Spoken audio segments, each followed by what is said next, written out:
ప్రియమైన బిడ్డ, దేవుని ఆత్మ నీతో మాట్లాడుతున్నమాట.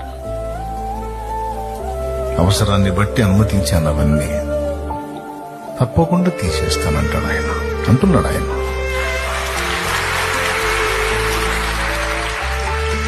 నా మీద నీకు నమ్మకం ఉంది కదా, నిన్ను పిలిచిన వాడిని నేను నమ్మదగిన వాడిని, నిన్ను పిలిచిన వాడిని నేను నమ్మదగిన వాడిని, నిన్ను విడిచిపెట్టను.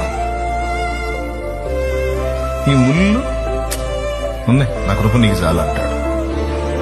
ఈ సమస్య నేను నీ తోడై ఉన్నాలే అంటాడు. ఈ ఇబ్బంది